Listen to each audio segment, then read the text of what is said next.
C'est bon. Ouais. Bon, alors avec votre autorisation, encore merci à Mickaël et sa femme pour l'accueil, pour ce cours. J'aime que ça leur apporte toutes les brachot de la Torah. Et voilà, apparemment, donc ceux qui veulent partager le cours, il vaut mieux le partager directement, je sais pas comment, pour qu'il y ait un maximum de vues dans Hachem. Avec votre autorisation, on va commencer par une question. La question que se sont posées les scientifiques en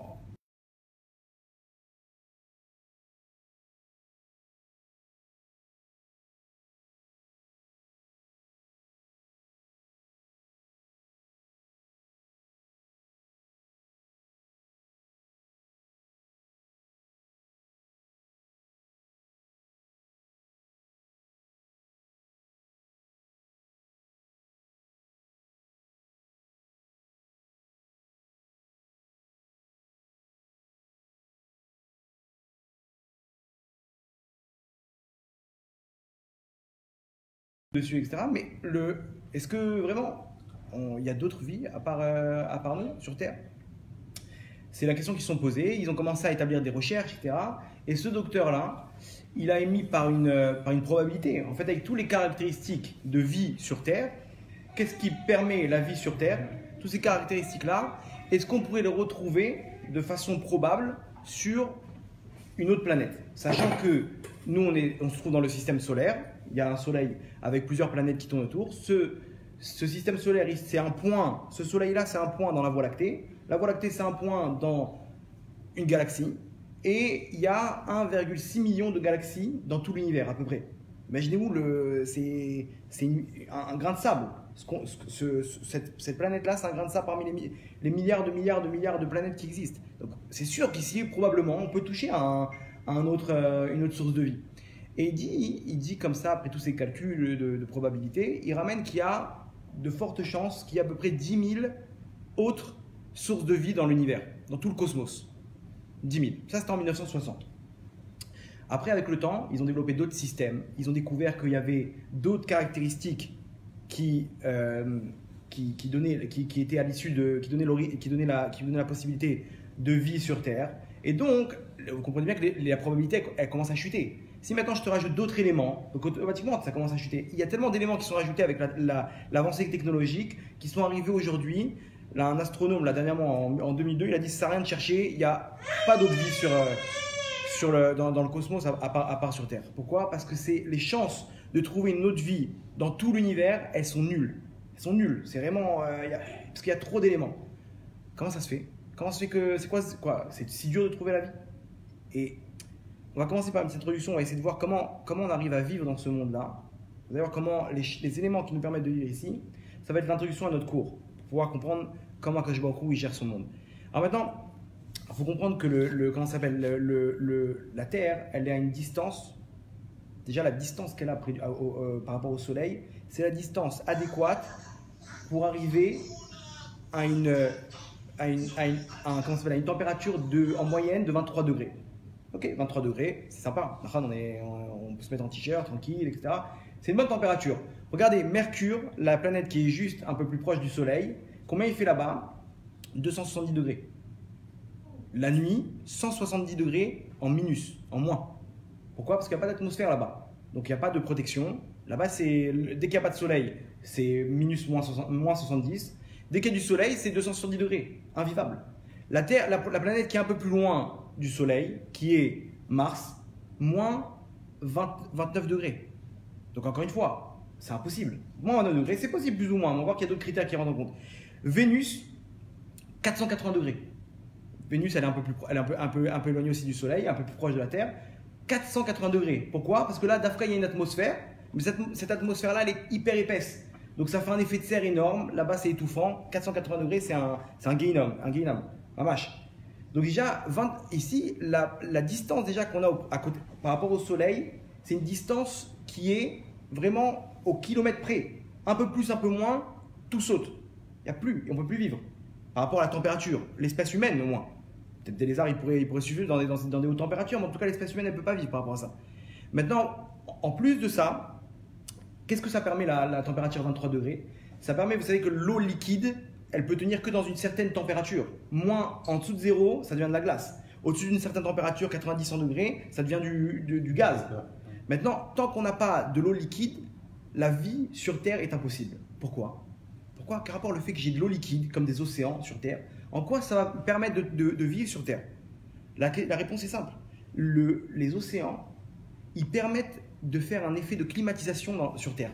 Ça veut dire que, vous connaissez le système de courants, il y a des courants chauds, des courants marins, des courants froids. Ces courants-là, ils permettent de réguler la température sur Terre de façon à ce qu'on puisse toujours avoir une température normale, moyenne, pour pas que la Terre surchauffe. Si la Terre surchauffe, impossible de vivre. Il y aurait des catastrophes naturelles, des séismes, des volcans, des tsunamis, etc. Impossible à vivre. Impossible à vivre. Et surtout que la température, elle va augmenter. Ça augmente la température parce que la Terre elle-même, elle est chaude. Et la végétation, elle a plus de mal à pousser. Deuxième chose, l'océan, il fait effet de hangar pour le taux de CO2. Le taux de CO2, vous savez que dans l'atmosphère, il est à 0,03. Il suffit qu'il monte un petit peu, on ne peut pas vivre. C'est étouffant. Étouffant, impossible de vivre sur Terre. Et il y a un effet de serre où la température, elle passerait de 23 degrés en moyenne à plus de 100 degrés. Invivable. Maintenant, l'océan, il a un but de toujours réguler le taux de CO2 à 0,03 degrés, ce qui permet la vie sur Terre. Incroyable. Pourquoi? Parce que grâce à ça, ils peuvent vivre les plantes. S'ils vivent les plantes, ils peuvent émettre de l'oxygène. S'il y a de l'oxygène, l'homme peut vivre. Donc ici, l'océan, les océans, ils ont un rôle de maintenir quoi? Un taux de CO2 qui va permettre l'existence des végétaux. L'existence des végétaux, ils vont permettre l'existence de l'espèce humaine. Comment l'océan, il est réglé pour que l'homme y vive? Incroyable. Ici, on va essayer de se concentrer un petit peu sur les éléments qu'on a sur Terre pour comprendre qu'ici, on vit dans le luxe. Ici, c'est un vrai Gan Eden. On ne se rend pas compte parce qu'on est né dedans, donc pour nous, c'est normal. Mais 2 secondes, venons, on s'arrête comme ça, vraiment 3-4 minutes, vous allez voir que c'est incroyable. Maintenant, ici, il y a un plan sur Terre où l'homme, il doit rester vivant. L'espèce humaine, elle doit être gardée en vie. Donc, on a vu par rapport à l'eau, on a de l'eau liquide, par rapport à tout ce qu'on a expliqué. Maintenant, sur les autres planètes, il n'y a pas d'eau liquide. Il y a peut-être sur Mars, et c'est sous terre. S'il y en a, c'est dans les profondeurs. Et dans les profondeurs, c'est ou de la glace, ou du gaz, etc. On n'a pas ce système de hangar du CO2. Deuxième chose, la journée.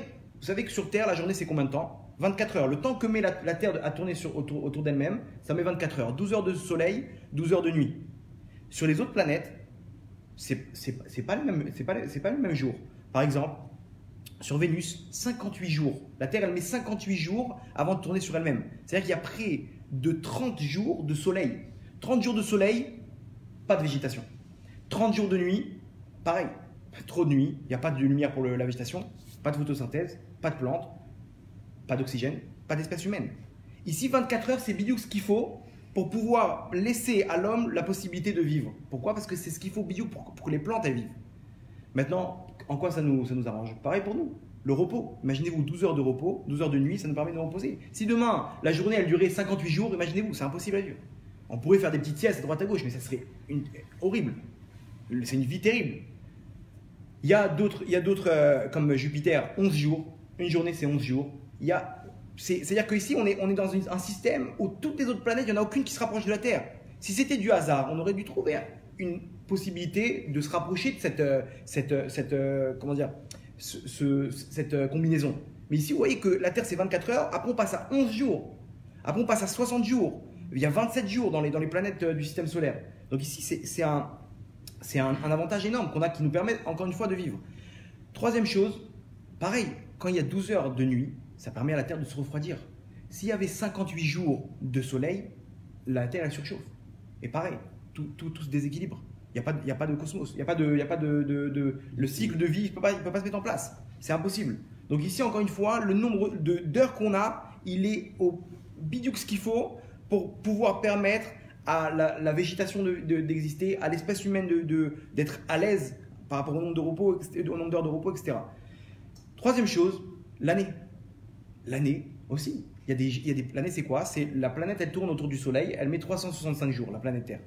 Il y a d'autres planètes qui mettent, comme Jupiter, 11 ans. 11 ans pour faire le tour du Soleil. Imaginez-vous une année de 11 ans. C'est-à-dire que tu fais Pourim, imaginez-vous, Pourim, on se retrouve dans 4 ans pour Pessah. Imaginez-vous, c'est énorme. Une année, c'est 11 ans, selon nous ce qu'on connaît. Selon Par exemple, Vénus, combien de jours? 460 jours pour faire le tour. C'est encore plus long. Maintenant, pareil, si on a plus de jours, on n'a pas les mêmes saisons. Et les saisons, elles sont importantes. Pourquoi? Encore une fois, le même système de refroidissement. Si j'ai l'hiver dans une hémisphère, ça va me permettre de refroidir la Terre à ce niveau-là. Regardez comment c'est fait maintenant. On a un système de rotation. Il y a le Soleil comme ça. La Terre, elle ne tourne pas autour d'un axe qui est face au Soleil. Elle a un axe de 23,44 degrés qui lui permet en fait d'avoir… Il y a un côté de la Terre, l'hémisphère nord, il est plus proche du Soleil. Ce qui fait qu'il capte les rayons du Soleil, ils sont plus concentrés. Donc c'est l'été. Et en bas, c'est l'hiver. Et maintenant, quand elle passe de l'autre côté, en haut, c'est l'hiver et en bas, c'est l'été. Ça permet quoi? Refroidissement. Il y a tout le temps, comment dire, un système de relais où il y a un surchauffement et un refroidissement. Ce qui permet qu'on puisse… La Terre, elle est toujours à un niveau où tout est régulé. Pour qui? Pour encore une fois la végétation, pour encore une fois l'homme, qui soit à l'aise, qui puisse avoir le taux d'oxygène. Encore, qu'est-ce qu'on a encore parmi tout ça? Maintenant, je vous donne un exemple. Mercure, combien elle a d'axes de rotation? 2 degrés. Vénus, 170 degrés. Vous avez vu les écarts? Si c'était un hasard, on aurait dû se rapprocher de ça. Ici, vous voyez qu'il n'y a qu'une combinaison possible. Ici, vous voyez que c'est un système qui est parfait, mais au degré près, au millimètre près, au micromètre près, dans l'infiniment petit, dans l'infiniment grand. C'est intéressant de se pencher un petit peu dans quelle planète on vit. Qu'est-ce qu'on a encore, l'atmosphère? L'atmosphère, vous savez qu'il est composé de 21% d'oxygène, de 78% d'azote et, comme on a dit, d'autres gaz, dont 0,03% de CO2. CO2, c'est ce que nous, on émet. Okay, on respire de l'oxygène, on émet du CO2. Le CO2, c'est ce qui permet aux plantes de vivre. Les plantes, par rapport à ça, elles se nourrissent de CO2, elles produisent de l'oxygène. L'oxygène, ça nous permet à nous de vivre. Maintenant, comment moi je fais quand il n'y a pas de plantes, je suis dans le désert? Je me il a fait un système de vent, ventilation, qui va pouvoir éparpiller l'air dans tout le monde. C'est-à-dire qu'il y a des usines comme les forêts amazoniennes par exemple, c'est des usines d'oxygène qui vont éparpiller l'air dans tout le monde. Très bien. Qu'est-ce qu'on a encore? Maintenant, disons 21%, pas plus. Parce que s'il y a 22%, l'air il serait inflammable. Le moindre incendie, on ne pourrait pas l'éteindre. Un orage, tout brûle et c'est fini. Qui c'est comment dire? Quelle est l'espèce qui s'éteint? L'espèce humaine. Encore nous. Ici, vous voyez que le taux de 21%, c'est pour nous protéger, encore une fois. Les poissons, ils peuvent vivre s'il y a des incendies. Il y aurait plus de végétation. Mais dans l'eau même, il y a des algues. Donc, ils pourraient encore tirer leur oxygène. Maintenant, deuxième chose, si maintenant le taux de 21% il diminue, on ne peut pas vivre. Regardez quand on va dans la montagne. Pendant il va en montagne, c'est dur à respirer là-bas. Pendant il veut monter l'Himalaya, etc. Il faut 2 semaines de repos après. Pourquoi? Parce que le corps il s'est tellement fatigué, parce que le taux d'air là-bas il est légèrement plus bas que 21%. Légèrement. Vous savez qu'on diminue un petit peu, l'homme il ne peut plus vivre. Il y a d'autres espèces qui peuvent vivre avec cet air léger. L'homme il ne peut plus vivre. Maintenant, regardez ce qui se passe. Encore une chose, l'attraction. L'attraction qu'il y a sur Terre, elle est ni trop importante, ni trop faible. Si elle est trop faible, si elle avait été trop faible, l'air il serait envolé. Si elle avait été trop importante, l'air il aurait été trop lourd, invivable. Et même nous, regardez déjà, comment on est fatigué de naissance. Imaginez-vous si on avait été encore plus lourd que ça. Autre chose, l'ozone. L'ozone, on avait expliqué une fois que les éclairs, ils cassent les molécules d'O2 et ils forment des molécules d'O3. Ils forment l'ozone. L'ozone, c'est 3 mm, une couche qui permet en fait de filtrer les mauvais rayons, les rayons UV, qui sont nocifs pour l'homme. Maintenant, un lézard, il peut prendre ils sont bénéfiques pour lui, il s'en fiche. Il a une peau hyper épaisse. Non, encore une fois, on veut protéger l'homme. Les rayons UV, demain, ils ne sont pas filtrés, on meurt tous. La peau, elle brûle, etc., on meurt tous. Sauf chose qu'un éléphant, il peut tenir. Un lézard aussi. Ici, vous voyez que l'ozone, il vient filtrer des rayons pour nous protéger. Des rayons gamma, il vient filtrer, des rayons X, tous ces rayons ultraviolets, etc. Maintenant, regardez ce qui se passe. Quand les rayons, ils rentrent, il y a un système où ils sont cassés, les rayons. Regardez, quand une personne, regardez, ici, il y a de la lumière, d'accord? Quand vous montez dans l'espace, qu'est-ce qui se passe? D'un coup, il fait noir. Je pose une question, comment c'est possible que ces mêmes rayons-là, que nous on capte ici, quand on monte dans l'espace, il fait nuit? Quoi, il n'y a plus de rayons du soleil là-bas? De là, les scientifiques sont arrivés à la conclusion que les rayons du soleil sont invisibles. Alors qu'est-ce qu'on voit nous? En fait, c'est le reflet des rayons. Quand un rayon il reflète quelque part, il se casse et ça fait la lumière qu'on connaît maintenant, donc ce qui nous permet de voir. Maintenant, quand ils rentrent dans l'atmosphère, les rayons du soleil, ils sont cassés par les molécules d'oxygène qu'il y a là-bas et avec l'ozone. Ils permettent l'apparition de la lumière qu'on connaît et la photosynthèse, l'apparition des plantes, l'oxygène et l'homme qui arrive à vivre. Sans oxygène, il n'y a pas d'espèce humaine, encore une fois. Donc vous voyez que tout est réglé. Dernière chose, on ne va pas faire tous les détails, mais l'atmosphère en même temps, c'est un parapluie aux météorites. Vous savez qu'il y a 10 000 météorites qui rentrent par jour dans l'atmosphère. Maintenant, avec les frottements de l'air, ils se désintègrent. Quand ils rentrent avec l'ozone et les frottements de l'air, vous voyez, des fois dans la nuit, vous voyez des petits filaments comme ça de lumière. C'est quoi? C'est une météorite qui vient de rentrer dans l'atmosphère et qui est en train de se décomposer. Donc ça fait une espèce de flamme comme ça, qu'on voit comme ça, une étoile filante, on appelle ça. D'accord? Très bien. Maintenant, sans ça, regardez la Lune, c'est que des cratères. D'accord? Pourquoi? Parce qu'elle n'a pas d'atmosphère pour amortir. Si on n'avait pas l'atmosphère, peut-être que les poissons ils auraient pu continuer à vivre, mais nous en tout cas on aurait été une espèce éteinte. Donc encore une fois, l'atmosphère qui vient protéger? L'homme. Encore une fois, c'est l'homme qui est protégé ici. Et enfin, ça c'est l'élément qui a mis toutes les probabilités en l'air, c'est que la Terre elle se trouve à proximité de Jupiter. Jupiter c'est un corps qui a une attraction tellement grande qu'elle permet en fait d'être un parapluie pour tous les grandes météorites qui pourraient détruire la Terre. Jupiter il les attire. L'attraction est trop forte, donc Jupiter elle détourne leur trajectoire vers elle. Comme ça ils ont découvert ça en 94. Il y a une grosse météorite qui était en direction de la Terre et que Jupiter elle a détourné vers elle. Donc encore une fois, tous ces éléments-là, vous voyez que c'est des éléments que c'est comme un château de cartes. Tu enlèves une carte, tout s'écroule. C'est-à-dire que ce n'est pas un élément qui est indépendant. C'est s'il n'y a pas cet élément-là, il n'y a pas de soleil, il n'y a pas de truc, il n'y a machin, il n'y a pas de plante, il n'y a pas de machin, il n'y a pas d'oxygène, etc. Vous voyez qu'ici c'est un monde qui est parfait. Que le système, il est incroyablement fait. Mieux que ça, le soleil lui-même, les scientifiques se sont rendus compte qu'il avait une enveloppe. À l'intérieur du soleil, 15 millions de degrés. À l'extérieur de cette enveloppe-là, ça fait comme un thermos, 6000 degrés. Imaginez-vous, dans les autres soleils qu'il y a dans les autres univers, dans les autres galaxies, il n'y a pas cette enveloppe-là. Il n'y a que notre soleil qui a une enveloppe. Demain, on enlève cette enveloppe-là, plus personne ne vit. Parce qu'on passe de 6000 degrés à 15 millions de degrés. Non, entre parenthèses, la Torah nous dit ça, que le Hachem il a mis une enveloppe au soleil. Il y a marqué Sam Velachemech Sam Oel Baem. Et pour le soleil, il a mis une tente, comme une enveloppe. De là, on apprend. Imaginez-vous à l'époque, les scientifiques ils ont rigolé de ça. Depuis quand Hachem il a mis une enveloppe au soleil? Ils ont découvert que le soleil il avait une enveloppe qui était imperméable aux rayons, qui ne les laissait pas s'échapper de façon totale. Donc ici, vous voyez que tout est. Ce monde-là, il crie. Est-ce qu'on peut dire que c'est du hasard déjà? C'est impossible. Ici, celui qui dit que c'est le fruit du hasard, une explosion qui a fait apparaître toutes ces choses-là, c'est possible? C'est ce qu'ils disent les scientifiques aujourd'hui. Ils disent qu'il y a eu Bing Bang qui a fait, qui a mis tout ça. Einstein disait lui-même, il disait que c'est comme si on disait qu'une explosion dans une usine de fabrication de ferraille, elle a créé un avion. Imaginez-vous avec tous les boutons, c'est impossible. De la même manière que quand tu vois un vêtement, tu comprends qu'ici il y a quelqu'un qui l'a tricoté. Quand tu vois une maison, tu comprends qu'ici on l'a fabriquée. Okay. Quand tu vois la Terre, tu analyses, tu vois qu'il y a un créateur. Et celui qui dit que c'est du hasard, etc., c'est ou qu'il est fou, ou qu'il ne veut pas admettre qu'il y a un Dieu parce qu'il sait que ça va engendrer derrière de faire Shabbat et de prise de tête. Quoi. Donc il dit, on veut me dire qu'il n'y a pas de Dieu. Comme ça, mais sinon, il n'y a pas. Ici, on voit bien que le monde, il est trop parfait. Pour qui tout ça? Pour l'homme, pour l'espèce humaine. Mais regardez encore mieux que ça. Quelle est la chose qui a le plus, qui a le plus en quantité sur Terre? C'est quoi? C'est l'oxygène. C'est quoi la chose que l'homme il a le plus besoin au monde? L'oxygène. La deuxième chose que l'homme il a le plus besoin, c'est quoi? L'eau. C'est quoi la chose qui a le plus la deuxième chose qui a le plus en quantité dans le monde? L'eau. Regardez, il y a 2/3 d'eau sur Terre. Troisième chose que l'homme il a le plus besoin, c'est quoi? La nourriture.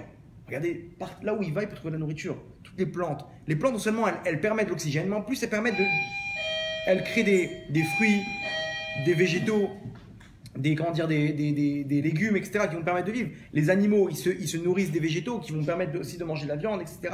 Tout ce qu'on connaît aujourd'hui dans le système qu'on a. Tout ça, c'est pourquoi? C'est pour l'homme. Shalom Aleichem.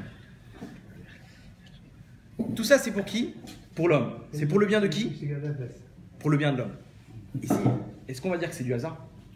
Ici, on voit bien que la nature, elle a un système, elle a un plan pour à tout prix garder l'homme en vie, l'espèce humaine.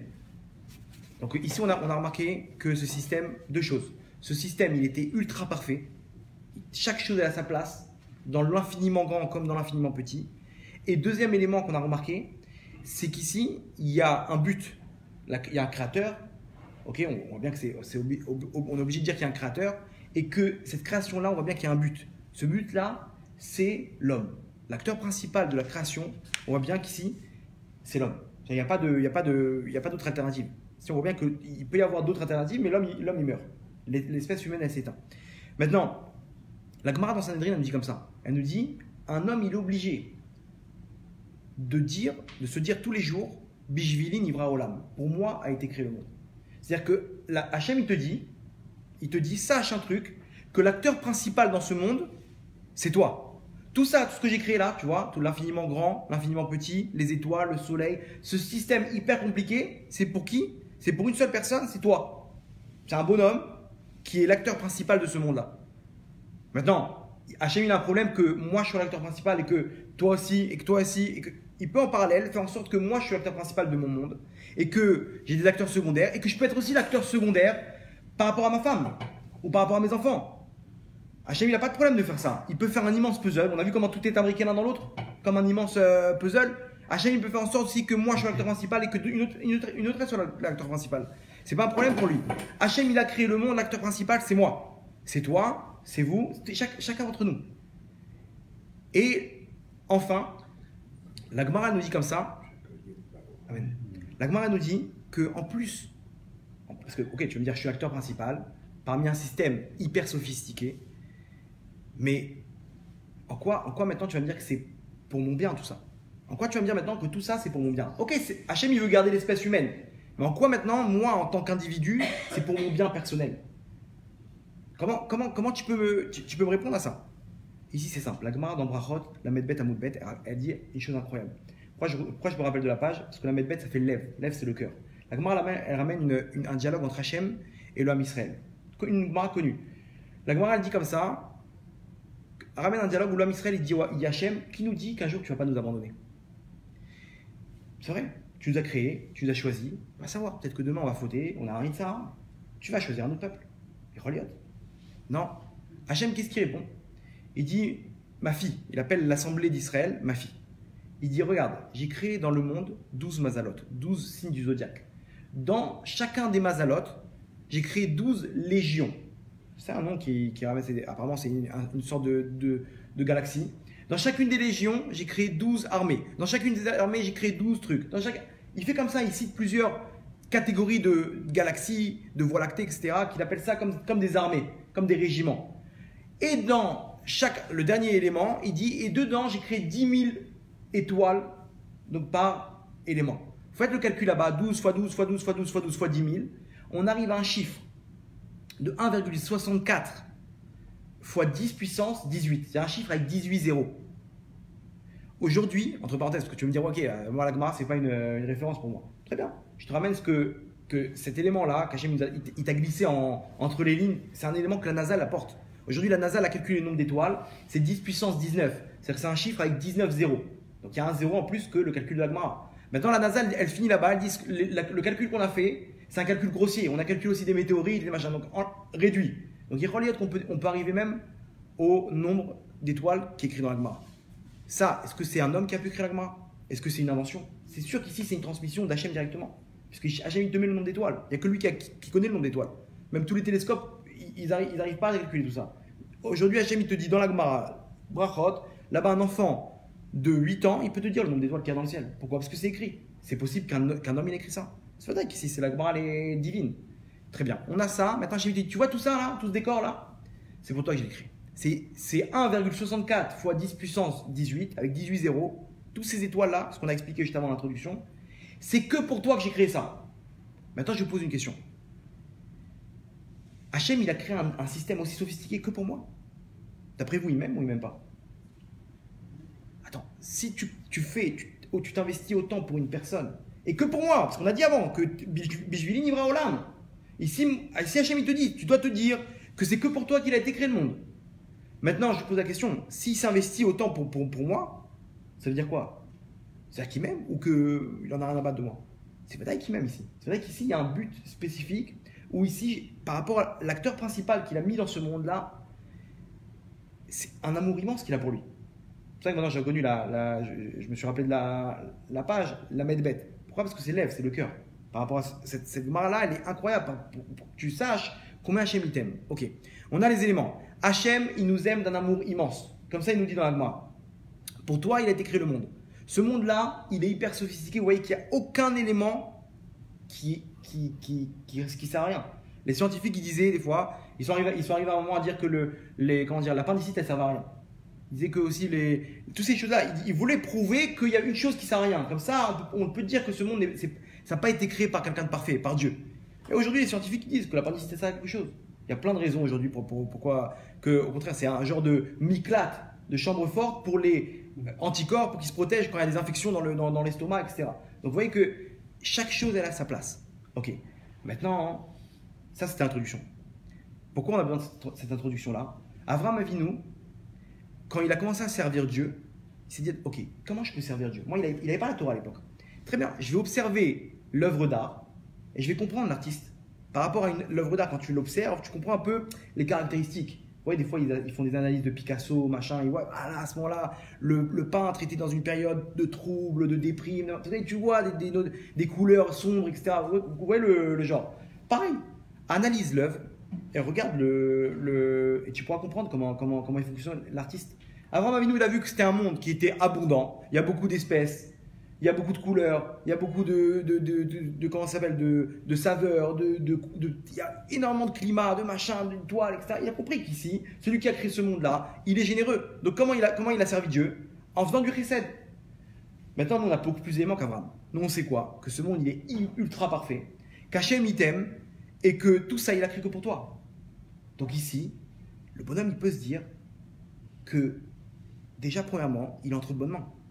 Que quoi qu'il se passe dans ma vie, n'importe quelle chose qui se produit dans ma vie, ici, ça a été fait d'une façon ultra parfaite. Ça, c'est dans la matérialité. Imaginez-vous dans la spiritualité comment ça marche. Ici, on voit bien que le monde, il crie qu'il y a un créateur. Et que ce créateur-là, il a un but, c'est toi. Donc, tout ce qu'il met en place, il te le met en place de façon parfaite. C'est-à-dire quoi? N'importe quel problème qui m'arrive dans ma vie, c'est ce qu'on dit de Hashgacha Prati, de providence divine, de façon parfaite au micromètre près, à la minute qu'il faut. Chaque chose qui m'arrive aujourd'hui, comme ça, comme on a dit, un homme, il est obligé de se dire que tout ce qu'Hachem y fait, il le fait pour le bien. Pourquoi? On vient de le démontrer maintenant. On vient de le démontrer. De la même manière maintenant que toi, qu'est-ce que ça implique? De la même manière maintenant que toi, quand tu prends l'avion, tu ne vas pas commencer à poser la question, je peux voir le diplôme du pilote? Imaginez-vous, vous avez déjà pris l'avion. Tu as vérifié c'est qui le pilote? Tu fais confiance. Prends-le, il démarre le truc. Une erreur, tout saute. Le bonhomme, il se fait opérer. Tu as vérifié si le chirurgien, il a vraiment son diplôme? Il va savoir que c'est peut-être le bonhomme, il a fait comment ça s'appelle, Photoshop. Il est venu, il s'est présenté à l'hôpital, ils l'ont engagé. C'est lui qui t'opère, Rav Shalom. Mais tu as vérifié son diplôme? Non. Tu fais confiance, Nahon. Tu fais confiance. Hachem, il te dit, vérifie mon diplôme, regarde ce monde. Comment il est parfait. Ça, c'est mon diplôme. C'est pour te dire qu'ici, tout est entre de bonnes mains. Maintenant, à toi de jouer maintenant. À toi de faire confiance. À toi de te dire, dans n'importe quelle situation, qu'ici, on est entre de bonnes mains. Pourquoi? Comment on va l'expliquer maintenant? Ok, ça, c'est gentil. Maintenant, quand il m'arrive une épreuve, Rav Shalom, non, mais il a un petit problème de parnassa. Comment tu peux dire que tu es entre de bonnes mains ici? Quand on voit qu'il y a des choses dans ce monde, on ne va pas rentrer dans les catastrophes, des accidents, Rav Shalom. Notre cerveau, il est trop petit pour comprendre ces choses-là, ces calculs. Mais Stam, on va dans le jour après jour, le mal qui nous arrive. Pourquoi Hachem a créé le mal? Si on est entre de bonnes mains, normalement, on devrait vivre dans un Gan Eden. Comprenez, ici, la question, elle est forte. Pourtant, on voit des choses mauvaises. Le bonhomme, il a un problème de parnassa. Si je suis entre de bonnes mains, pourquoi Hachem a créé ça? Pourquoi il a créé ces épreuves? Nous répond à ça le Ramchal. Le Ramchal, il dit quelque chose d'incroyable. Il dit, sachez un truc, dans son livre d'Ad Zvunot, il nous dit, ce monde-là, Hachem, il a créé pour qu'on puisse dire à tel point, arriver à un point où Hachem, il est unique. Et que c'est lui qui règne sur terre. Et que c'est lui le roi. Maintenant, est-ce que je peux dire qu'il est roi de façon... Quand je vois qu'il est roi, quand je vois que tout domine sur terre, je vois à l'époque du Beth Amikdash, etc., je vois qu'Hachem, il est roi. Quand je dis vive le roi, est-ce que j'ai un srout? Ben non, tu n'as pas de srout parce que tu le vois qu'il est roi. Maintenant, quand on t'obscure un petit peu la scène, tu vois que des fois, Hachem, il n'a pas l'air d'être là. Tu vois, il y a des petites épreuves à droite à gauche. Tu dis, attends, il est où Hachem? Quand tu arrives à dire Hachem Echad ou Shmo Echad à ce moment-là, tu arrives à plus forte, tu as une plus grande chance, tu as une plus grande portée quand tu dis vive le roi. Quand tu dis qu'Hachem il existe, dans le noir, la lumière dans le noir, elle a beaucoup plus de valeur. Pareil, dans le mauvais, quand le bonhomme il a une petite épreuve et il dit qu'Hachem il est roi, Hachem Echad ou Shmo Echad, ça a beaucoup plus de valeur. C'est pour ça qu'Hachem il a créé le mal. Maintenant regardez comment ça marche. Ici, notre rôle il est comme ça. Tout ce qui nous arrive dans ce monde-là, il est fait avec une providence divine parfaite. Hachem, tout ce qu'il nous fait, c'est pour le bien. Maintenant, le mal que j'ai aussi, c'est pour le bien. Pourquoi? C'est pour arriver à cette unicité d'Hachem. Pour arriver à montrer qu'Hachem il existe. Par rapport à l'annulation du mal. Donc ça veut dire quoi? C'est-à-dire que mon rôle, il est d'essayer d'annuler le mal. À partir du moment où j'ai une épreuve et que j'arrive à voir le bon point dans cette épreuve-là, que Akol les Tova, et bien ici, il n'y a plus besoin de laisser cette épreuve. Ici, je peux annuler le mal parce que je suis arrivé au but qui est quoi? De prouver qu'Hachem il est roi qu'Hachem il existe dans cette période.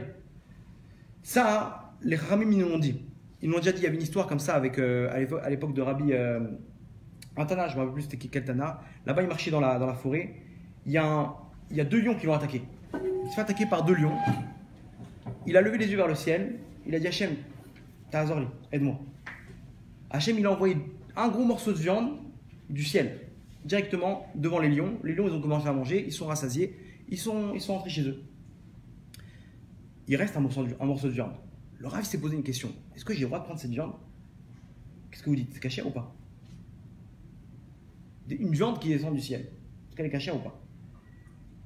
Il est parti, il a pris cette viande, il est parti au Beth Midrash, il a posé la question à Khamim. Il leur a dit, voilà l'histoire, comment elle s'est produite. Est-ce que je peux manger cette viande, oui ou non? Les Chachamim, ils ont réfléchi, ils ont répondu comme ça. En ra yored min hashamaim. Il n'y a pas de mal qui descend du ciel. Il n'y a pas de mal qui descend du ciel. Donc, cette viande-là, elle est cachère.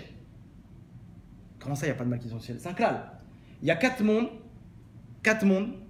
Ce qui descend d'Hachem, c'est que du bien. Lorsque ça arrive sur terre, ça s'enveloppe de mal par rapport à nos avérotes. Mais ici, l'intérieur, il est l'étova. Il est pour le bien. Ça, si on a compris ça, par rapport à tout ce qu'on a, j'espère que les éléments ils sont clairs. C'est un puzzle, vous allez voir à la fin, le puzzle il va se réunir. Ici, si on arrive à comprendre que tout ce qui nous arrive dans notre vie, c'est la meilleure des choses qui puisse arriver au meilleur moment, à la meilleure minute, par la meilleure personne, etc., on a tout gagné. Alors maintenant, mais je vois que c'est mal, mes yeux me montrent que c'est mal. À toi de jouer, à toi d'annuler ça. Pourquoi? Parce que la source, elle est bonne. La source, elle est bonne. Pourquoi? Hachem il t'aime, on t'a dit. Hachem il a écrit tout ça pour toi. Ça veut dire que ça te prouve à quel point il t'aime. Et maintenant on vient de prouver que quoi? Que En Ra Yored Min Hashamayim, il n'y a pas de mal qui descend du ciel. Donc à toi de jouer. Ça, la Gemara nous raconte l'histoire de Rabbi Akiva. Celui qui était très fort dans ça, c'était Rabbi Akiva. Tout le monde connaît l'histoire, on va raconter maintenant. Vous allez voir comment lui, il nous a appris maintenant comment appliquer ça. Là on a la théorie, ça reste un petit peu dur à appliquer. Okay, la théorie c'est tout le temps un peu compliqué. Maintenant venez on passe à la pratique. Rabbi Akiva, 40 ans. C'est le berger de Kalba Savoie. Kalba Savoie, c'était une personne très riche qui était, comme son nom l'indique, Kalba Savoie, ça veut dire la traduction, c'est le chien rassasié. Son surnom, c'est quoi? C'est que même un chien qui arrivait chez lui, il était rassasié. C'était un donateur, mais même les chiens, ils étaient rassasiés. Imaginez-vous à quel niveau il nourrissait les pauvres, et à plus forte raison, il nourrissait les chiens, et à plus forte raison les pauvres. Sa fille, elle voit Rabbi Akiva, qui était le berger de cet homme-là. Elle voit qu'il a des bonnes midotes. Maintenant, il a 40 ans et il a 0 Torah. Elle, c'est une sadéquette. Elle cherche un Talmid Chacham pour se marier. Et elle tombe amoureuse de lui. Pourquoi? Parce qu'elle voit qu'il a un comportement noble. Elle voit qu'il a des bonnes midotes. Entre parenthèses, c'est pour dire que la Torah, elle rentre là où il y a du derech, là où il y a des bonnes midotes. Elle a vu ça, elle s'est dit c'est un bon investissement. C'est lui que je veux. Elle est partie voir son père. Son père, il a rigolé. Il dit, 40 ans, c'est un berger, divorcé. Imaginez-vous le chidour ici. Même pas en rêve. Si, papa, elle a commencé à rire. Il a dit, écoute bien, fais ce que tu veux, mais si tu fais ça, je te déshérite. Pas un centime tu reçois. Et il a fait un éder. Et elle n'a pas écouté son père. Elle s'est mariée avec Rabbi Akiva. Ça lui a fait de la peine à son père. Mais ce qu'il a dit, c'est dit. Il a fait le néder, il a fait le vœu. Nikma. Donc elle est partie vivre avec Rabbi Akiva. Ils étaient très pauvres. Ils ont trouvé une grange pleine de foin pour habiter là-bas. Le temps de se refaire, de trouver un peu d'argent pour pouvoir commencer leur vie. Imaginez-vous, une grange, il fait froid, il y a du foin, voilà leur premier appartement. Là-bas, la femme de Rabbi Akiva, elle commence à craquer. Imaginez-vous, elle est habituée au luxe. Elle commence à craquer. Elle dit, pourquoi tout ça? J'ai choisi de me consacrer pour la Torah, de faire de mon mari un Talmid Chacham, et voilà ce que je reçois en retour. Rabbi Akiva, il voit ça, hein, ça lui fait de la peine. Maintenant, lui, il sait très bien tout ce qu'on a expliqué avant. Il sait très bien qu'à Kol les Tova, il sait très bien que ce mal ici, c'est pour quelque chose. Il commence à chercher. Pourquoi Hachem il fait tout ça? Maintenant, il ne cherche pas pour pouvoir remettre en question Hachem. Il cherche ici le bon point qu'il y a à l'intérieur de ce mal-là, de cette enveloppe de mal. Le Hakol les Tova, tout ça. Hachem, il voit qu'il cherche tout ça. Il dit à Eliyahu Hanavi, viens, tu vas m'aider. Descends en bas et déguise-toi en pauvre. Fais le scénario que je vais te dire à Rabbi Akiva. Eliyahu Hanavi se déguise en pauvre. Il prend l'apparence d'un pauvre. Il toque là-bas à la porte du hangar, de la grange. Rabbi Akiva, il ouvre. Il voit un pauvre. S'il vous plaît, je vous en supplie, ma femme elle vient d'accoucher. On est dans la grange un peu plus loin. On n'a pas de foin. Est-ce que vous aurez un peu de foin à nous donner? Un peu de charité, quoi. Lui, il se retourne, il voit une montagne de foin. Il dit, oui. On est riche. On est riche. Ouais. Il vient, il y a sa femme. Voilà, chérie, vite, remplis. Il y a quelqu'un qui a besoin et tout. Sa femme, vite, elle s'est précipitée. Elle a pris un sac. Elle a commencé à remplir. La brioute, elle a fait un shefa de foin. Et là, il était content. On a aidé quelqu'un à. On a donné de la tzedaka à quelqu'un. C'était pas de l'argent, c'est du foin. Maintenant, Rabbi Akiva, il se retourne vers sa femme et lui dit, tu te rends compte? On est riche. Il y a des gens qui n'ont même pas de foin. Nous, on a du foin.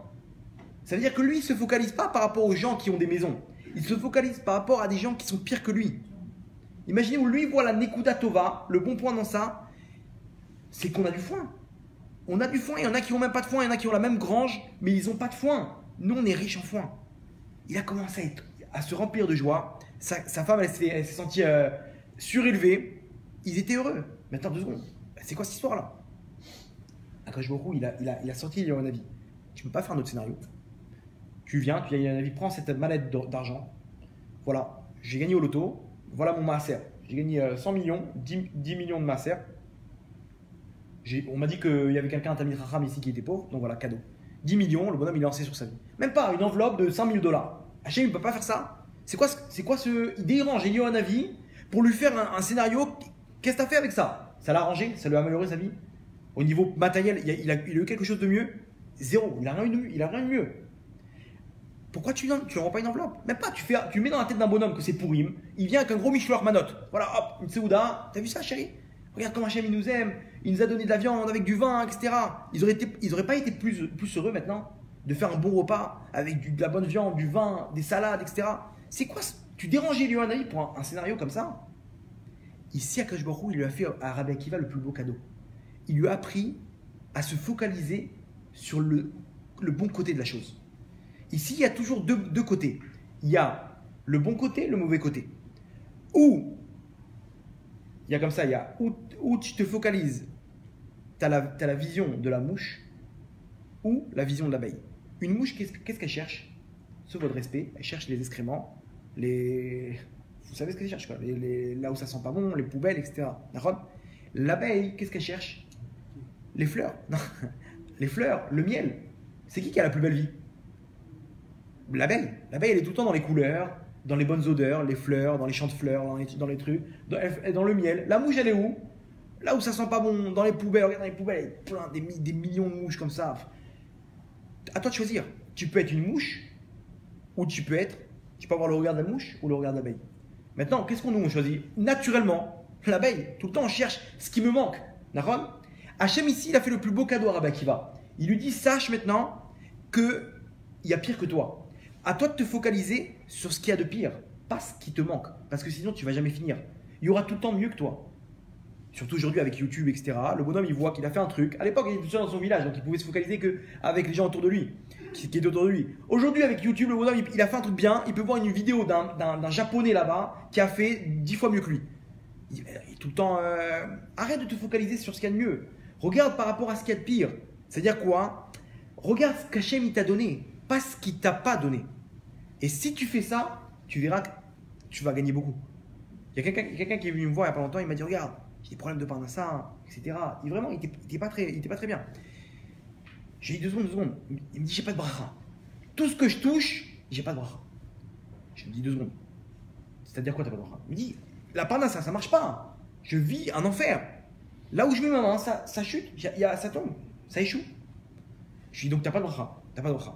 Je lui dis ok. Maintenant je connais un petit peu sa vie. Je lui dis écoute, si maintenant, avant de venir sur terre, Hachem il t'avait convoqué. Imaginez-vous, il prend une neshama dans le Gan Eden et il dit ah, maintenant tu vas descendre sur terre. Je vais t'expliquer quel genre de vie tu vas avoir. Tu me dis si tu es d'accord ou pas. Je vais te faire naître dans une famille, Baruch Hachem, des bons parents tu vas les avoir du début à la fin. C'est-à-dire ils vont pas se divorcer, Rav Shalom. Tu vas être équilibré tu vas pas perdre l'un de tes parents dans un âge, dans un jeune de façon tôt, etc., de façon précoce, prématurée. Ta vie va bien se dérouler. Tu vas être équilibré, tu vas avoir ce qu'il faut, tu vas manger ce qu'il faut. Tu vas pas vivre dans la pauvreté ou quoi que ce soit. Tu vas grandir, tu vas rencontrer une femme, une sadéquette, gentille femme. Tu vas vivre heureux avec elle. Tu vas avoir des enfants, des bons enfants, gentils, qui vont pas finir dans la drogue, dans l'alcool, dans Rav Shalom, dans des choses terribles, qui vont être dans le droit chemin. Au contraire, même des tzadikim. Tu vas avoir une parnassa avec une maison à toi, une maison en ton nom. Imagine-toi, tu vas pas partir d'une maison à l'autre comme un vagabond. Tu auras ta maison à toi. Tu vas monter en Israël. Tu vas avoir aussi ta maison. Ta maison, maintenant, demain, tu veux la vendre, tu as de l'argent de côté. C'est pas donné à tout le monde. Il y a des gens qui, jusqu'à aujourd'hui, ils sont en location. Toujours avec ta femme. Il y a des gens, entre-temps, ils ont divorcé, Rav Shalom. Il y a des gens, leurs enfants, ils ont grandi, ils sont partis en cacahuète. Toi, tes enfants, ils sont toujours dans le droit chemin. Par contre, et bien sûr, niveau santé, Baruch Hashem, Ishtavar chez Molad, tout va bien. De temps en temps, à droite à gauche, des petits problèmes de dos ou quoi que ce soit, mais. Par contre, une petite période de parnassa qui va un peu secouer. Tu signes ou pas? C'est-à-dire quoi? Ici, je te montre, tu as 99% de bien, 1% de mauvais. Quelle est la personne qui ne va pas signer pour une vie comme ça? Maintenant, quand tu me dis j'ai pas de bracha, c'est de la chutzpah, c'est d'effronterie. Pourquoi? Parce que regarde tout ce qu'Hachem t'a donné. Regarde la vie qu'Hachem t'a donnée ici. Tu choisis d'avoir le regard de la mouche. De dire quoi? J'ai pas la bracha. Tout ce que je touche, c'est vrai. Petite période de parnassa, un peu dure, etc. Bon, ici, il n'y a personne qui est à 100%. Mais regardez tous, on a tous au moins 92% de bonté, 97, 96. Faites le calcul de tout ce que vous avez ici. Et vous verrez, les Chachamim me disent qu'une personne, si elle pouvait mettre tout ce qu'elle a dans sa vie, dans un sac, elle met ce sac-là au centre d'une pièce, avec beaucoup d'autres personnes. Et on lui dit, tu sais quoi, commence, choisis n'importe quel sac. Tu peux refaire ta vie maintenant. Choisis n'importe quel sac. Le bonhomme, il va fouiller tous les sacs, il va voir, wow, lui, il a des problèmes de dos. Ouais, non, laisse tomber. Lui, il a des problèmes de shalom bayit. Il est au bord du divorce. Ah, pitom. Non, moi, je suis bien avec ma femme, lui, ses enfants, ils sont drogués. Ils sont là, je sais pas. Tu te rends compte? Voilà, laisse tomber. Lui, comme si, parce que le Sarah, il va te montrer que les choses bien. Il va te montrer l'album de Facebook, le bonhomme. Il est parti en Thaïlande, il voit le bonhomme dans l'album de photos, avec sa femme, comment ils sont au top. Lui, là, il dit, ouais, ils ont l'air de kiffer. Il voit que lui, sa femme, elle lui fait des soucis. Et il voit là-bas l'album de photos, sa femme, les vacances Thaïlande 2018. Il voit comment le bonhomme, il est heureux avec sa femme. Ils se prennent dans les bras, devant le coucher du soleil, avec la noix de coco comme ça, et la petite paille. Et purée, le mec, il vit au Gan Eden, moi, je vis au Guéinam. Attends, mais 2 secondes. Tu sais pas les coups de boule qu'il a mis à sa femme là-bas, parce que là-bas, le truc, il a sauté, les cafards dans la pièce, la nourriture qui a brûlé, les machins. Les photos, tu crois qu'ils ont sélectionné quoi? Ils ont sélectionné les mauvais moments. Ils t'ont mis le coucher du soleil, ils t'ont fait 20 photos sur 200 photos. Le reste, c'est quoi? Pendant 3 jours, ils se sont fait la tronche là-bas, parce que elle a mal parlé. Ils t'ont pas mis tout ça en photo. Donc toi, tu te focalises sur ce qu'ils ont de bien. Le Yitzhara, il va te montrer que ce qu'ils ont de bien. Les autres, et toi, il va te faire regarder que ce que tu as de mal chez toi. Donc le bonhomme, qu'est-ce qu'il fait? Il râle du matin au soir. La halakha, écoutez bien le Shulchan Aruch. dans le Siman Resh Lamed. Pourquoi je retiens ce Siman Resh Lamed, pourquoi je l'ai retenu? Vous allez voir pourquoi. L'halakha, écoutez bien, c'est tranché dans l'halakha. Le Shulchan Aruch qui te dit, un homme il est obligé de s'habituer tous les jours à se dire que tout ce qu'Hachem il fait ça pour le bien. C'est une halakha. Quel rapport? Pourquoi tu mets ça dans l'halakha? Pourquoi? Parce que tu ne peux pas commencer ta vie si tu n'as pas ça de base. Si tu ne te focalises pas sur le bien, tu ne sais pas que tout ce qu'Hachem il fait c'est des tovas, tu ne peux pas rentrer dans ta journée. Donc ici, tu es obligé de te dire que tout est pour le bien. Maintenant, pourquoi j'ai retenu le siman? Resh Lamed, ça fait quoi ça fait ral. Resh Lamed, ral. C'est quoi en français ral? Quelqu'un qui râle, quelqu'un qui se plaint. Maintenant, ça, quand quelqu'un il râle, tu lui sors le siman ral du Shulchan Aruch, de lui dire, quand ce bonhomme il se plaint, de lui dire, écoute, tu es obligé de t'habituer à avoir tous les tovas. Que tout ce qu'Hachem il fait, c'est pour le bien. Rabbi Akiva, c'est ce qu'il a fait. Rabbi Akiva, c'est qui lui a donné ce cadeau? C'est ce qu'on est en train de dire maintenant. Imaginez-vous, Hachem il a transmis ça à Rabbi Akiva. Il lui a fait ce cadeau-là. Il lui a dit, je ne vais pas te donner une enveloppe maintenant. Je vais te donner la chose qui va te permettre de vivre, de comprendre que dans ce monde, tu es entre de bonnes mains. Que tu peux rester serein toute ta vie. Que tu sais que ce monde-là, rien n'est au hasard. Chaque chose dans ce monde-là, c'est la meilleure des choses qui puissent m'arriver maintenant, par la meilleure des personnes. La femme que j'ai, c'est la meilleure chose qui puisse m'arriver dans ce monde. Mes enfants, Hachem, quand il a pris des Neshamot dans le Gan Eden, c'est les meilleurs enfants qui existent au monde. Ah, des fois ils sont un peu turbulents, ça on a dit. Pourquoi Hachem il a fait le mal? Pour que tu puisses, quand tu annules le mal, voir le bon côté et pas le mauvais côté. Voir les Tovas. Tu peux voir Hachem d'une plus grande façon, d'une plus grande grandeur quand il y a le mal. Que s'il y avait que du bien, aujourd'hui vous faites que du bien à des personnes, ils ne vont pas voir Hachem. Quand il y a du mal et que le bonhomme il arrive à annuler le mal, il arrive à comprendre, il arrive à voir la valeur de la lumière. Le bonhomme il a des enfants qui sont un petit peu turbulents, c'est un peu animé à la maison, ok, mais tu as des enfants. Il y en a 6, 7 ans, ils n'arrivent toujours pas à avoir d'enfants, qu'Hachem délivre tous les gens qui ont pas encore d'enfants. Il y a des gens, ils n'arrivent toujours pas à se marier. 25, 26, 30, 35 ans, toujours pas mariés. Toi, tu as des problèmes de shalom bayit, mais tu as une femme à tes côtés. Quand tu rentres le soir, tu as une femme. C'est un peu animé à la maison, mais il y en a, c'est ambiance pharmacie. Rien, pas de bruit, pas d'enfant. Ils prient, ils galèrent. Imagine-toi, que toi maintenant tu vois le mauvais côté. J'en ai marre, ils sont insupportables, ils me laissent pas vivre, ils me laissent pas me décontracter. Tu as des enfants. Il y a un peu de vaisselle, tu as de quoi manger. Il y en a, ils n'ont pas de quoi manger. Ton frigo, il est plein. Tu as une montagne de vaisselle. Faut pas te dire, wow, encore la galère. Mais tu sais ce qui va. Maintenant, tu as une montagne de vaisselle parce qu'Hachem, il t'a fait un Shabbat incroyable. Avec tout plein de salades, avec de la viande, avec du poisson. Regarde le bon côté, ne sois pas une mouche. Sois une abeille.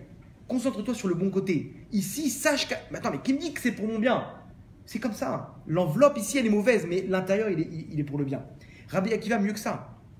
Rabbi Akiva, à un moment, la Gemara nous raconte que sa femme, elle s'est endormie sur le foin là-bas, et quand elle s'est levée, le foin il s'est un peu emmêlé dans ses cheveux. Ouais, elle va trouver le bien. Rabbi Akiva, il perd pas le nord. Il sait très bien qu'ici, Hachem il fait tous les tovas. Même ça, c'est les tovas. Gamzo les tovas. À partir du moment où tu fais ça, Hachem il te met cadeau la bonne pensée. Regarde Hachem ce qu'il lui met.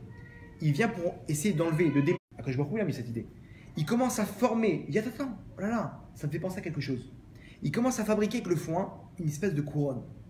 Il dit regarde, aujourd'hui c'est une couronne de foin. Demain, Bezrat Hachem, quand Hachem va nous ouvrir les portes de la Parnassa, je vais t'acheter le Yerushalayim Shel Zahav. Le Yerushalayim Shel Zahav, c'était une couronne de Jérusalem, l'image de Jérusalem, la vue de Jérusalem en or. La fameuse chanson Yerushalayim Shel Zahav, ça vient de là. C'était le diamant que tous les princes ils offraient à leurs femmes. Un truc d'une beauté, il fallait quelques années pour le fabriquer, c'est un truc énorme. Il lui dit, sache que dès qu'Hachem il m'ouvre les portes de la Parnassa, je te remplace cette couronne-là, là tu m'as donné l'idée là avec cette couronne, en couronne de Yerushalayim Shel Zahav. Et à la fin, elle a reçu ça, Rachel, la femme de Rabbi Akiva. À la fin, elle se baladait dans la rue avec le Yerushalayim Shel Zahav, elle était fière de dire, voilà mon mari, il a reçu, parce que Kalba Samoin, une fois qu'il a vu qu'il est devenu Rabbi Akiva, donc son beau-fils, tout de suite il a annulé le vœu. Il lui a donné l'équivalent de 20 ans. 20 ans de ce qu'il n'a pas pu lui donner pendant ces années-là. 20 ans comment dire, de tous les besoins qui lui a pas subvenus à ce moment-là.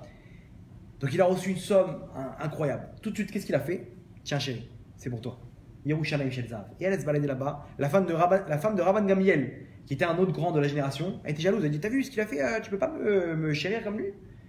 Alors, quand tu passeras ce qu'elle a passé la femme de Rabbi Akiva, tu pourras mériter ça. Elle est passée par le fond et tout ça. Maintenant, Rabbi Akiva, il ne s'est pas démonté ici. Il a vu que cette épreuve-là, ici, Hachem lui-même. Hachem me fait ça les Tova. À moi de me débrouiller maintenant. Celui qui fait ça et qui commence à chercher à s'entraîner, entraîne-toi. Tu as une chose comme ça, entraîne-toi. 2 secondes. J'ai vu tout de suite la première apparence, l'enveloppe, elle est mauvaise. Maintenant, viens, on cherche. Pourquoi Hachem me ferait ça maintenant? Quel est les Tova? Ici, Hachem lui-même. Hachem me fait ça les Tova. Viens, on cherche. Commence à t'entraîner. Commence à travailler ce muscle-là qui va te permettre à ce que maintenant tu comprennes que tout ce qu'Hachem il fait dans ce monde, il fait ça les Tova. Tout ce qu'Hachem il fait dans ce monde, il fait ça les Tova. Maintenant, quand toi tu arrives à voir ça, vous avez compris que maintenant le mal n'a plus lieu d'être, puisque le but c'est d'arriver à Hachem. Le mal, il nous permet de voir la grandeur d'Hachem à partir du moment où je l'annule. Quand j'ai vu les Tova, quand j'ai vu la Tova, la bonne chose dans ce mal-là, donc le mal n'a plus lieu d'être. Qu'est-ce qu'il fait Hachem? Il enlève le mal. L'épreuve, elle disparaît. Le bonhomme maintenant, il a des problèmes de parnassa. Il rentre chez lui, il dit à Kol les Tova, il met la musique chez lui. Et il commence à danser avec sa femme. C'est signé. Quelques jours plus tard, les problèmes ils disparaissent. C'est dur, hein? Le bonhomme, il voit noir. Il voit noir. Dans l'obscurité, allume une bougie. Regardez, le Kriyat Shema, on doit fermer les yeux. D'accord? Pourquoi on ferme les yeux? Le Kriyat Shema, c'est une mitzvah de la Torah. Pour se concentrer, pour avoir la kavana, il faut fermer les yeux. Je pose une question. Le Birkat Amazon, c'est une mitzvah de la Torah. On doit avoir une concentration aussi dessus. Pourquoi tu fermes pas les yeux? Vous avez compris la question? Le Shema et le Birkat Amazon, c'est 2 mitzvot de la Torah qui ont la même équivalence. Ici, je dois me concentrer dans les deux, mais ici, je dois fermer les yeux pour me concentrer. Là, je ne suis pas obligé. Pourquoi? Exactement. Dans le Kriyat Shema, on est en train de dire que Hachem, il est unique. C'est-à-dire, il n'y a rien d'autre à part Hachem. Ce que tu vois qui te montre que peut-être que ce n'est pas Hachem ici. Il y a quelque chose qui ne dépend pas du système qu'Hachem a créé. Qu'on me veut du mal peut-être. Il y a une autre force à part Hachem qui me veut du mal. Parce que Hachem, je sais qu'il me veut du bien. Mais ici, le mal, c'est quelque chose d'autre. Hachem, il est un. Il n'y a pas deux ici. Il n'y a pas de force. Comment tu fais? Tu fermes les yeux pour dire qu'il est un. Parce que dans le noir, quand tu arrives à te dire qu'il est un, tu allumes une bougie. Ici, Hachem, il t'enlève le noir. L'obscurité, il dit que c'est bon. Tu es arrivé à l'objectif, le mal n'a plus lieu d'être. Parce que moi, je ne suis pas un bourreau. Je ne fais pas ton mal, moi. Parce que je t'aime. Le mal, il te sert à arriver au bien, à me voir. Si tu es arrivé directement, on enlève le mal. Je raconte une histoire que j'ai entendue il n'y a pas longtemps. Veille de Pessah, une femme, chez elle, elle a fini les derniers rangements. Imaginez-vous. On va pour préparer maintenant la Bdikat Hametz.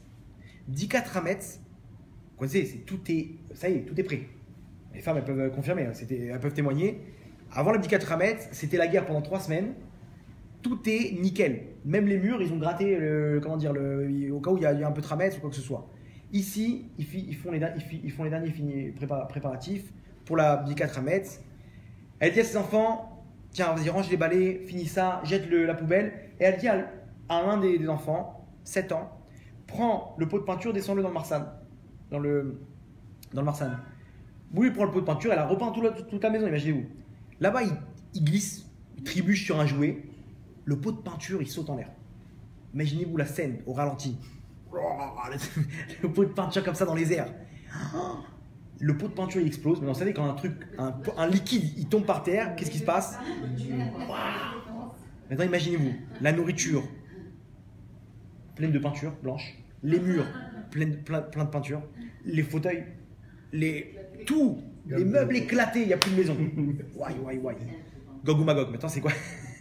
La maman, elle voit ça, imaginez-vous, c'est 3 semaines de travail, mais maintenant, c'est pas que maintenant tu as détruit le travail, c'est que maintenant tu m'as causé du travail qui n'existait pas avant. Va nettoyer maintenant les fauteuils de peinture blanche, imaginez-vous le truc. La nourriture, il faut tout jeter à la poubelle, il y a des gouttes de peinture dans les salades, dans les trucs. Ouai. La maman, elle regarde la scène, le petit, il sait plus où se mettre. Elle devient d'abord blanche, après rouge, après violette. Elle sait plus comment se contenir, elle part en courant. Elle sort de la maison. Elle explose en pleurs là-bas, en courant de toutes ses forces. Elle tape un sprint dans la rue. Elle ne sait pas quoi faire, elle ne sait plus comment extérioriser ça, cette énergie-là qui déborde. Le petit, il est là, il dit ouais, ma mère, elle va me tuer, elle va m'étrangler. C'est fini. Le père, il rentre, il voit la scène. Ok, d'accord. Qu'est-ce qui se passe là? Il a compris tout de suite le truc. Elle est où, maman? Elle est partie. Ok, elle va revenir, ça va être Gog ou Magog. Qu'est-ce qu'on fait? Bon, il faut qu'on prépare là, le terrain. Il a commencé à faire une stratégie de défense. On ne sait pas comment il peut réagir, etc. Rentrer dans les chambres. Il commence à organiser, il commence à nettoyer un petit peu, il essaie de sauver un petit peu les meubles, etc. De limiter la casse. Et il attend le retour de la maman. Maintenant, la maman, elle arrive dans un parc. Il n'y a plus personne. Elle pousse un cri. Un mélange de pleurs et de cris. Un truc bizarre. Elle arrive à tout extérioriser. Et d'un coup, elle s'arrête. Elle dit comme ça. Et Yachem, 2 secondes. Cette épreuve, c'est toi, Nahon. Plein d'émouna. Elle arrive à se remplir d'émouna dans le moment le plus obscur qui existe dans sa vie maintenant, à ce moment-là, au tenté. Elle se remplit d'émouna, elle dit 2 secondes. Il y a quelque chose que toi, tu diriges pas, Hachem. Ça, c'est pas toi qui as fixé. Va dire que ça colle et tova ici. Maintenant, moi, j'ai pas la force de dire à colle et tova, Hachem. Je peux le dire, mais je comprends pas la chose. Je vais faire une chose. Ici, je vais rentrer parce que je sais qu'ici, ça colle et tova. Je sais qu'ici, ce que tu fais, c'est pour le bien. L'intérioriser, je ne sais pas. Maintenant, je vais rentrer et je vais danser pour toi, Hachem. Je vais mettre la musique. Je vais danser. Pourquoi? Pour exprimer combien cette chose-là, elle est bonne pour moi. J'arrive pas à comprendre pourquoi, mais je vais l'exprimer. Et de la même manière que moi, je vais danser pour toi maintenant, Hachem, fais-moi danser au mariage de ma fille. Elle avait une fille, 28 ans, qui a toujours pas trouvé pour se marier. Mida Kenigan Mida Hachem. Je vais danser pour toi maintenant alors qu'il n'y a aucune raison qui va me pousser à danser maintenant. Aucune chose au monde qui va me pousser à danser pour toi. Imaginez-vous la folle maintenant, elle va se retrouver à danser chez elle. De la même manière, Hachem, toi, donne-moi une raison de danser au mariage de ma fille. Écoutez bien la suite. Elle rentre chez elle. Le mari la voit arriver, tout de suite le boule au ventre. Qu'est-ce qui se passe? 3e guerre mondiale. Elle vient, sereine comme ça. Elle dit à son mari, appelle les enfants tout de suite. Lui, en courant, au garde à vous. Elle commence à mettre la musique à fond dans l'appartement. Et elle commence à prendre ses enfants, et ils commencent à danser comme ça. Et elle commence à dire Akol et Tova en chantant Ivdou et Hachem et Simcha, servez Hachem avec la joie, etc. Les enfants, ils suivent un peu le truc. Le père, il leur fait un clin d'œil, genre, elle est peut-être devenue folle, donc on va jouer le jeu. Et ils sont là comme ça en train de danser avec elle, mais ils savent pas où se mettre. Et bon, ils se laissent emporter. Ils voient que vraiment, elle est pas folle. Elle est vraiment heureuse. Ouais. Ici, écoutez bien la suite. De l'autre côté de la ville, il y a un rave qui vient de donner un cours maintenant, qui habite dans le même immeuble. Lui, il rentre chez lui. Il va pour rentrer chez lui. Son chauffeur, qui le raccompagne, il voit qu'il fait une tête un peu bizarre. Il lui dit, qu'est-ce qui se passe là? À l'aller, tu m'as fait une tête bizarre. Au retour, tu as quelque chose contre moi? Il dit, non, Rav, surtout pas contre vous. Non, grave pas. Et alors, qu'est-ce qui se passe? Il dit, Rav, regardez, j'ai trouvé la femme de ma vie. Mais le problème, c'est que mon grand frère, il a toujours pas trouvé. Et je me sens un peu gêné de me marier avant lui. Donc, je suis bloqué. Je suis dans une impasse ici. Le Rav, il dit, bah viens, on va trouver une femme pour ta femme, pour ton frère. Il dit, moi je connais plein de femmes. Viens, donne-moi les caractéristiques. Il dit, voilà, il est grand, il est brun, il est comme ça, il est truc, il aime bien ci, il aime bien ça, etc. Maintenant, le Rav, il habite dans le même immeuble de cette femme-là, que cette femme. Dans le même immeuble. Et d'un coup, il lui raconte toutes les caractéristiques. Ça lui fait penser à cette fille de 28 ans qui n'arrive toujours pas à se marier, qui ressemble beaucoup à ça. Et il dit, écoute, dans mon immeuble, l'étage du dessous, il y a une fille qui a l'air de correspondre. Tu sais quoi? On va pas perdre de temps. Parce que le Tzara, après, il va attraper. Vous savez que la zrizout, le fait de faire la chose rapidement, c'est la moitié du mazal. Quand vous avez une chose, vous avez pris une décision, foncez. Parce que vous avez déjà la moitié du mazal.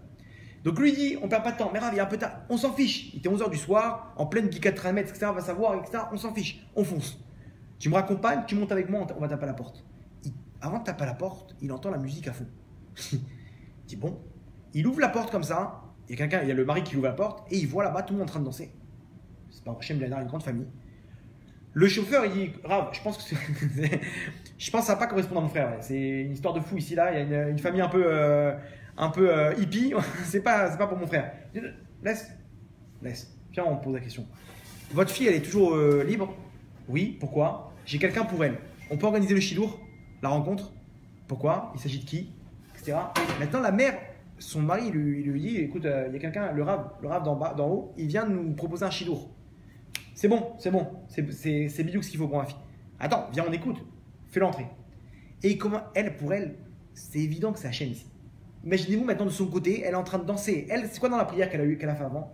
C'est Hachem, de la même manière que je danse pour toi sans raison, toi tu vas me faire danser au mariage de ma fille. Donc maintenant elle attend quoi? Que Hachem, miyad, tout de suite, immédiatement, il va enlever ce mal. Il va faire quoi? Il va trouver un mari à sa fille. Donc maintenant le Rav, il dit j'ai quelqu'un pour votre fille. Pour elle, c'est évident, 1 plus 1 égale 2. Fais-le rentrer. Et le Rav, il raconte tout de suite. Elle dit à sa fille, rencontre. Quand est-ce qu'on fait la rencontre? Demain avant Pessah. Comment ça demain? Demain avant Pessah. Comme ça, elle impose. J'en suis sûr que c'est ça, on ne perd pas de temps. Il se rend compte, et effectivement, coup de foudre.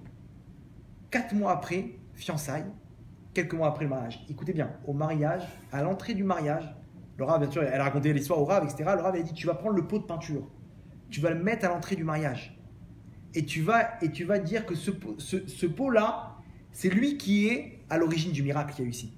Ici, à Kadosh Baruch Hu, il va aller savoir, 28 ans, toujours pas, c'est-à-dire qu'ici, il y avait un mauvais décret. Ici, maintenant, c'est quoi les Tova? Cette épreuve-là, qu'est-ce qu'elle a amené? Quoi, Hachem Stam, il me fait détruire 2 semaines de travail? Hachem, il m'aime, pourquoi il me fait tout ça? Non, à quoi les Tova ici? Si Hachem, il te fait ça, c'est pour les Tova. Elle est venue, elle a annulé le mal. Elle a dit, Hachem, tu sais quoi, je comprends pas. On n'est pas obligé d'arriver à une signification, de trouver le pourquoi du comment. Des fois, notre cerveau, il est trop court, il est trop petit pour comprendre. Mais tu sais que tu peux te dire qu'Akol et Tova, c'est toute l'introduction que j'ai fait au début. De dire que ce système-là, il est parfait. Ta vie aussi, elle est parfaite. Donc maintenant, cette chose-là, c'est la meilleure des choses qui puisse arriver. Que le pot de peinture qui explose maintenant, c'est la meilleure des choses qui puisse t'arriver. N'importe quelle épreuve qui puisse arriver dans la vie d'une personne, ok, on ne parle pas de choses extrêmes. Hein. Attention, ça c'est des gilgoulim, etc. C'est un autre cours. C'est pas. C'est un petit problème comme ça. Non, tu sais, le bonhomme, il a été viré de son travail, etc. Danse maintenant. Tu prends un petit pastis, 51 je t'aime, tac. Tu ouvres un petit truc, 3 glaçons, tu dis à ta femme, j'ai été viré de mon travail, à Kol, les Tova, on fait la Simra. Imaginez-vous, le bonhomme, il fait ça. Dans la semaine, il trouve un travail beaucoup mieux. Imaginez-vous les Tova ici. Incroyable. Pourquoi? Parce qu'il a vu les Tova. Maintenant, à nous de nous entraîner. Un homme, il est obligé maintenant de s'entraîner. À toi maintenant comment dire, de faire comment dire, les épreuves, elles sont là pour de faire contrebalance. De trouver la Nekuda Tova. À toi de chercher le bon point ici. Parce qu'un bon point, il y en a. C'est à nous de jouer. C'est entre nos mains. Ici, on a compris. Hachem, tout ce qu'il fait, c'est les Tova. Pour le bien, parce qu'il nous aime. Maintenant, ça, c'est enveloppé de mal. Ce mal-là, c'est aussi Kaparat Avonot, pour réparer mes Averot, etc. D'accord? Mais, à toi d'atteindre ça. Rabbi Akiva, à la fin de sa vie, écoutez bien, quand lui, il est en train de mourir, il est en train de rigoler. Là-bas, ils sont en train de lui griffer avec des peignes de fer. Les Romains, il est en train de rigoler. Il sait que c'est les Tova. Il sait qu'ici, c'est la meilleure des choses qui puisse lui arriver. Si je vous raconte maintenant dans les Gilgoulim pourquoi il a compris ça, mais c'est incroyable. C'était le Gilgoul de Zimri Ben Salou qui est mort en Chilul Hashem et qui devait réparer en Kiddush Hashem. Incroyable, c'est un truc, une histoire de fou. Rabbi Akiva, quand les Chachamim voient la destruction du Beth Amikdash, il pleure. Lui, il rigole. Il rigole. Attends, mais il lui dit, Akiva, qu'est-ce qui t'arrive? Tu vois la destruction du Beth Amikdash, tu vois les ruines du Beth Amikdash, tu rigoles. Il leur dit, c'est vous, pourquoi vous pleurez? Attends, mais nous, on voit, ils ont vu un renard là-bas sortir du Kodesh et Kodashim, l'endroit le plus saint, que même un Israël qui rentre là-bas, qui n'est pas pur, qui n'est pas Cohen, Gadol, il meurt. Là, maintenant, tu as un animal impur qui rentre. Imaginez-vous à quel niveau on est descendu. Rabbi Akiva, il dit, mais c'est pour ça que je rigole, moi. C'est-à-dire, explique-nous. Il y a une névoie qui dit, il y a une prophétie qui dit que le Beth Amikdash, il va être détruit. Il y a une prophétie qui dit que le 3e Beth Amikdash, il va être construit. Si les prophéties se réalisent, parce que j'ai vu qu'il était détruit le Beth Amikdash, bah donc ça veut dire que même le 3e, elle va se réaliser. C'est-à-dire quoi? Moi, je ne vois pas la destruction du 2e Beth Amikdash. Moi, je vois les fondations du futur Beth Amikdash qui va durer à jamais. Avec Triat Ametim, Bekarov, Bezrat Hashem. Je ne vois pas la destruction, je vois la future construction. Vous voyez la vision des choses ou pas? Ici, à toi de choisir. Ou tu es une mouche, ou tu es une abeille. Il y avait comme ça, on va finir avec cette histoire. Il y avait une histoire, comment dire, deux petites histoires comme ça. C'est des fausses histoires, c'est une métaphore. Mais ici, ça illustre bien ce qu'on est en train de dire. Il y avait un pauvre qui allait tous les jours chercher de l'eau dans un puits pour pouvoir avoir de l'eau. À l'époque, il n'y avait pas les robinets. Il prenait de l'eau dans le puits et cette eau-là, elle durait toute la journée. Lui, maintenant, il mettait sur une barre comme ça, il mettait les deux seaux. Et il allait remplir. Maintenant, il n'avait pas les moyens de s'acheter un nouveau seau. Et il y a un des seaux qui s'est fissuré. Et lorsqu'il arrivait chez lui, le seau de droite, lorsqu'il arrivait chez lui, il diminuait de moitié. Moitié du seau, goutte à goutte comme ça, il se vidait. Maintenant, un jour, il dit à sa femme, il regarde. Maintenant, à cause de ça, je suis obligé de refaire un aller-retour. On n'a plus assez d'eau, etc. J'ai pas les moyens d'acheter un autre seau. Il se morfondait un peu sur sa situation. Sa femme me dit, écoute, pourquoi tu regardes le mauvais côté? Viens, je te montre quelque chose. Elle a pris par la main, elle a sorti de chez lui. Elle lui dit, regarde, tu vois, est-ce que tu remarques sur un côté du chemin, les fleurs, et sur l'autre, il y a des fleurs, et sur l'autre côté, il n'y a pas de fleurs. Pourquoi? Ces petites gouttes d'eau que tu perds, que tu as perdues en chemin, qu'est-ce qu'elles ont fait? Elles ont arrosé des fleurs. Regarde, c'est-à-dire que ne vois pas la perte de l'eau, vois la construction des fleurs ici. Pareil, notre vie. Les choses qu'on a l'impression de perdre, elles sont en train de construire notre futur. Quel futur? Des fleurs, comme les abeilles. Un truc, c'est-à-dire quoi? Ici, on n'a plus besoin de s'inquiéter. Le Rav Etzraïm, on va finir avec ça, hein, il dit à quoi ça ressemble ce monde. Ce monde, il ressemble à une personne qui va se faire opérer. Il tremble de peur. Il ne sait pas sur qui va tomber. Va savoir, tu tombes sur un rebeu. Mec, il sait pas c'est quoi. Comment ils ont des fois ils ont mis un ciseau à l'intérieur du truc et machin. Sur qui tu peux tomber? Imaginez-vous le truc. Le mec il s'angoisse. Et il voit l'infirmière qui lui rentre l'anesthésie. Il commence à s'endormir et il voit apparaître le chirurgien. Le chirurgien, il enlève son masque juste avant qu'il s'endorme. Et qui il voit là-bas? Son père. Il voit que le chirurgien, c'est ni plus ni moins que son père. Waouh, il s'endort décontracté, serein, de se dire, Baruch Hashem, je suis entre de bonnes mains. Le Rav Etzraïm, il ramène cette histoire pour nous dire quoi? Pour nous dire que ce monde, c'est pareil. Des fois, quand tu t'inquiètes, n'oublie pas que le chirurgien, celui qui est en train d'opérer ici, celui qui est en train de s'occuper de toi, c'est ni plus ni moins que ton père. Qui veut quoi? Qui veut ton bien. C'est Akadosh Baruch Hu. Ici, quand tu sais que tu es entre de bonnes mains, Baruch Hashem, tu peux détendre. Calme-toi. Baruch Hashem, il y a des problèmes partout. Focalise-toi. Qu'est-ce que tu as? Qu'est-ce qu'Hachem t'a donné? Calme-toi, détends-toi, accole les tovas. Ici, on est entre de bonnes mains. Tu sens que ça commence à te pénétrer? Bah, utilise ce monde. Mets un peu de musique. Et tu verras que tout de suite, la chose, le mal n'a plus lieu d'être. Hachem, il va te montrer comment c'est les tovas. Donc, Yiratson, qu'Hachem puisse nous aider à réaliser tout ça. Qu'on puisse voir le bien dans chaque chose, de se focaliser sur le bien. Et qu'il puisse nous donner, Vedat Hachem, des délivrances Bekarov. Pour nous tous. Bon, amen. Vous avez des questions, des trucs?